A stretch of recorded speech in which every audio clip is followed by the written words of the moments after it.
One. Hello, everyone. This is me without any makeup, looking like a fat-faced hag. Oh, wait a second. Welcome to the Woman's Cave / Writer's Class. My bad. Now I look like a fat-faced hag.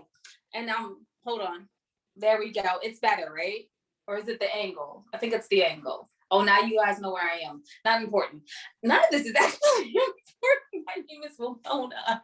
And I'm part of the Anti-Thought Ladies, and we write books. Go figure. We write books. Authors who write books.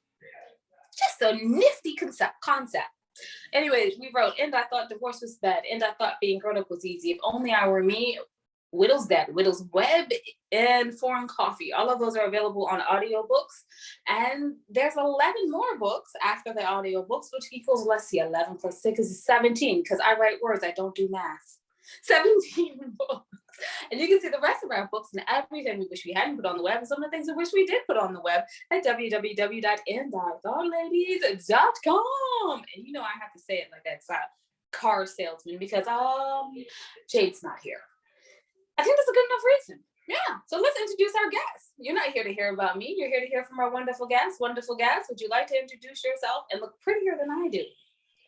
I do not look prettier than you do. And I would question the word wonderful, but even so, my name is Jeff Cohen. I write mystery novels. I sometimes write under the name E.J. Copperman. And the novels are meant to be funny. I think that I write comedies that have a mystery in them and not the other way around. Is that three things? I love his books, so I sincerely and wholeheartedly agree. Yeah, he does a really good job of making you laugh. So I'm going to say, if you're an Ivanovich fan, you might want to be a Copperman fan. I would like that. That would be good. Yeah. So I should probably ask you how you got started writing, but I really don't care about that answer right now. What I need to ask, because it's on my mind, is how do you find the humor to put in your books? Oh, that's the easy part. The hard part is coming up with a plot that, even comes within a mile of making sense. Like I said, I write comedies that have mystery in them. I am looking for the joke all the time. If there isn't a joke in every paragraph, I feel like I've let myself down, and I've let the reader down. I don't have trouble finding the humor. I have trouble finding the story. The characters make sense to me. The voice makes sense to me. The stories are a little out there. First of all, I've never heard of a plot this good, of a story this good, where apparently in one of his books, the character is like an actual person that just happens to exist and has the same job as, like, when I read that as like, oh, this is a book that's about, I was like, oh no, gotta buy it. Like I've never seen a book like that before, so had to buy it. I'm having a hard time believing that you have a hard time coming up with plot, because that was amazing. I don't have a hard time coming up with the idea for a story once I know who the character is. I have to know who the character is first. But once I'm into the story, I'm not, they say that there are two kinds of writers. There are plotters who, figure everything out ahead of time. And there are pantsers who write by the seat of their pants. I am the ultimate pantser. So I start off with an idea and then I see where it goes. And quite often when it comes down to the end and it's like, okay, well, now explain everything. That's when I really have to start to work, because I don't know why stuff happened like that. It was just whatever idea I had that day 2 months ago seemed like a good idea at the time. So I kept it. So then I have to start figuring out like who did what and why they did it and what they used to do it and like all that stuff. I understand. I am a pantser, full and totally. And the thing is, I have a 8-person cast. Yeah, an ensemble cast for my book. And they all are doing something at a certain time that all comes together at the end. So yeah, when you get to the end, you have to make sure every string and every bow is tied and every reason is explained. Right. Ooh, so how many revisions do you have to go through to do that? Oh, I don't know. I mean, I mostly revise as I go. Like I'll read what I wrote yesterday and then go back and fix all the stupid stuff. But I mean, it sounds like from your task, what you're writing is a lot more difficult because you have to explain all that stuff at the end and still, like me, have to not make it sound like someone's just lecturing you on what happened, right? It has to sound natural. And that's the tricky part, that's it. You can come up with a rationalization for pretty much anything. I mean, particularly in my books, if anybody's looking to my books for like realism, they're probably going in the wrong place. I'm not that concerned with, accuracy and stuff. I'm much more interested in making sure it's entertaining. But when I get to the end, I know that if I don't go back and fix it, my editor is going to send me a very long letter and say, okay, here are the 482 things you need to fix. And I just as soon not have to do that. So I try and do it myself. I don't revise that much. I will reread it a couple of times, a few days apart before I send it off to the editor. So that I know that I didn't just write something and say, well, that's good enough and, zip it off there. So, by the time that the editing letter comes back, depending on who the editor is, I've worked with a lot of different ones. It'll be more or less, I want to say complicated, but I really mean kind of detailed. Yes. Yeah, no, definitely detailed. You're very good at the details, I have to admit. I was listening to it, I was like, I need to add more details. I'm literally like, so when I write a book, I listen to a book as I write a book. It keeps my mind good. focused. I can't do that. It keeps my mind focused. Otherwise, I'll be writing the book and then thinking about the grocery list and then thinking about tomorrow, what I'm going to do. I'm thinking about books and dialogue, and I'm still typing. Like, to stay in the moment, I have to keep like part of my brain focused so I can just focus. So I was listening to your book as I was writing a book. Cool. The ensemble one. And that's what I noticed from your writing. Is there were details in there that I was like, yeah, they need more of this here and they need more of that there. So I want to thank you for that. That was very helpful. More than welcome. I was thinking of you when I wrote it.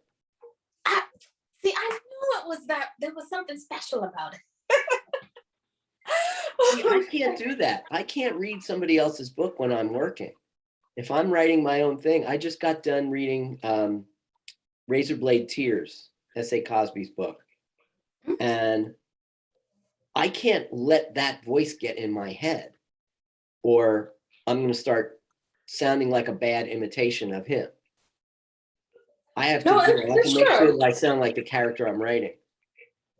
It is true. Like, while I was listening to your book, we made a fuller character than what I thought it was a fuller character than what I needed at that point.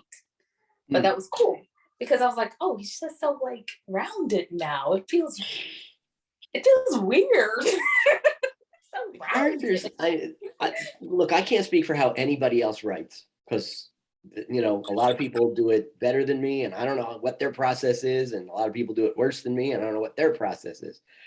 All I can say for my process is that the characters, I can't say the characters have to feel like real people. It's not a schizophrenic thing where you think that the character's there in the room with you, and stuff. It's much more in the area of, if somebody wakes me up at 3:00 in the morning and says, what would your character do if this happened? I would know.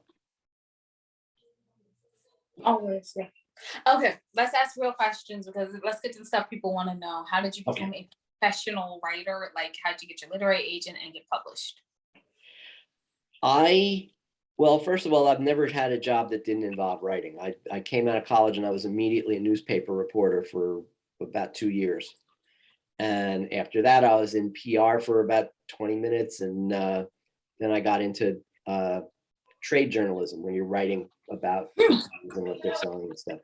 But I've been freelance for a very long time now. And I started out, my dream job, what I was going to do when I grew up, was I was going to write and sell screenplays.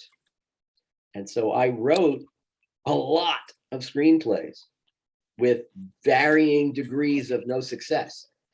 And that took a good 20 years. I was writing screenplays and not selling them. And every once in a while, like my father, for example, would always say to me, when he'd read the screenplay and he'd go, well, you should write this as a book.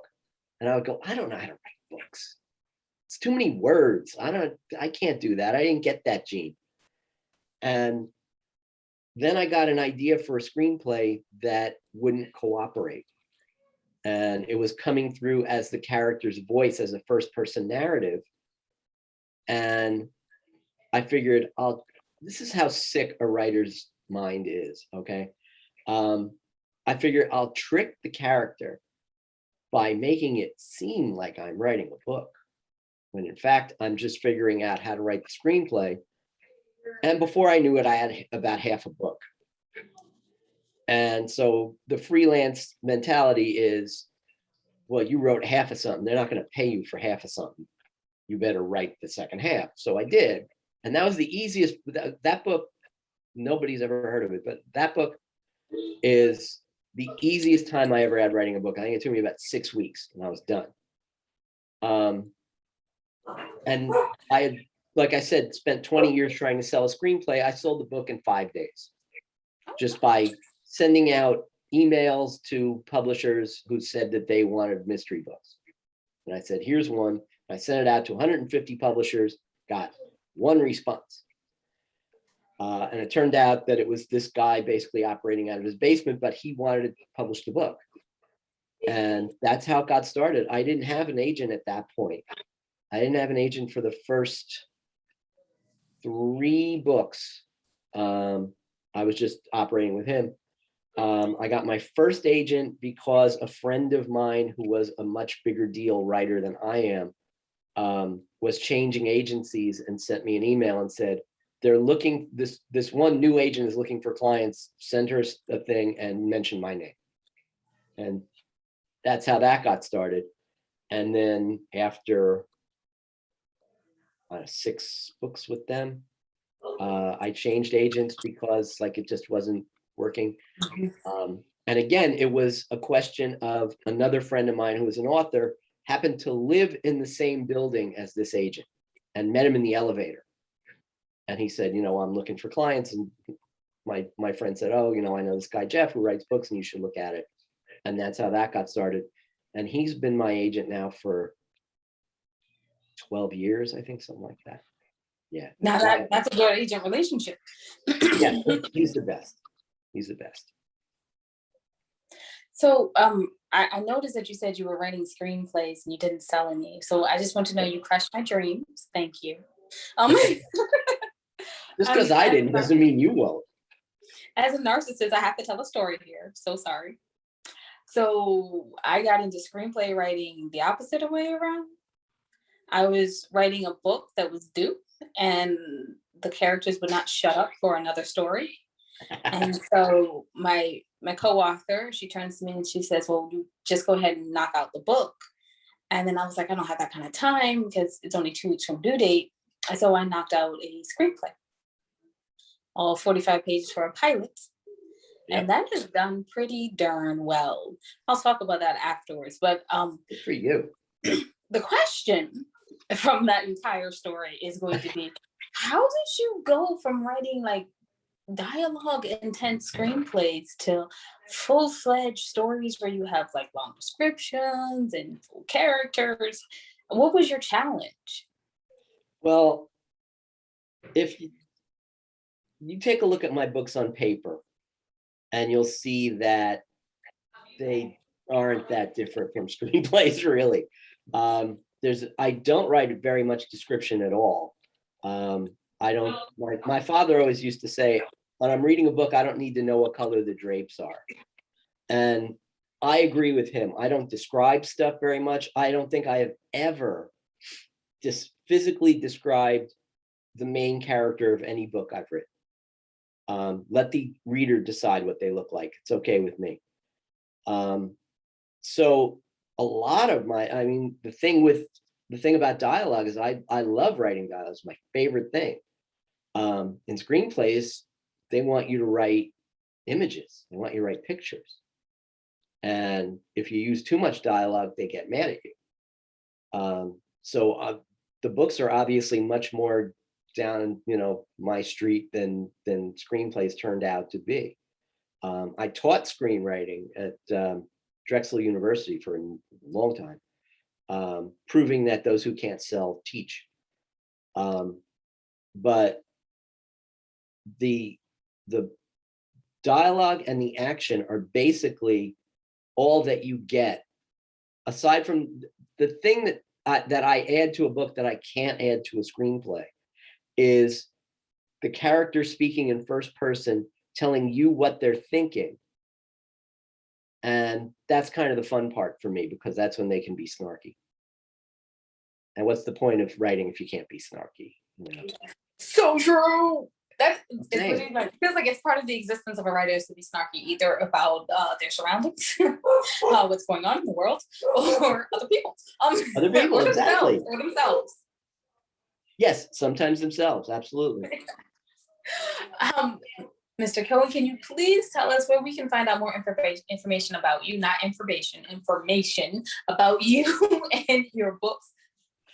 Probably the best place to start is at ejcopperman.com.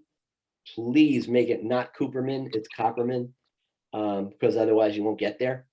You can buy copies of the books at cohencoppermanbooks.com. You can see this one, which is sort of current, and this one, which is definitely current. Can you see that? It's kind of shining on it. Kind of shiny. Let's try that one. There we go. Yeah. Those are the two current ones in the current series. And there's a new one that'll be coming out, let's say the end of March, called Witness for the Persecution. And that'll be, on its way. It's because my publisher is in London. So it comes out first in the UK. It'll be coming out in the UK the end of this month. And then it'll be here end of March, beginning of April. Okay. We will be looking forward to it. I can tell you personally that Inherit the Stars, I think that's what it was named. Inherit the Shoes. Inherit the what? The Shoes. Inherit the Shoes. Sorry. That's okay. It's a really good book. Thank you. I mean, I read the written out and then the edited one, and then I read that one, and it's a really good book. I thoroughly enjoyed it. So please, you guys go out and pick it up. It'll be fun. It's a fun read. It would be a beach read if you don't mind looking silly while laughing. On the beach, it'll be a great beach read. I want to thank you so much for joining us today. Oh, no, it's been my pleasure. So I'm going to go ahead and wrap me up, or us up. But I'm missing Jade, so it's weird to say us. Yeah, the Anti-Thought Ladies. We're going to wrap up. You can find out everything that your ladies are doing at www.antithoughladies.com. And while you're there, go down to the bottom of the page and you can see the charities that we proudly support. Please, we ask that you help them out as well as too, and we thank you in advance for that. And remember that wisdom is all around you if you're open to finding it and accepting it. So peace and love, you guys, from Winona and the Missing Jade. Oh yeah, thanks for listening.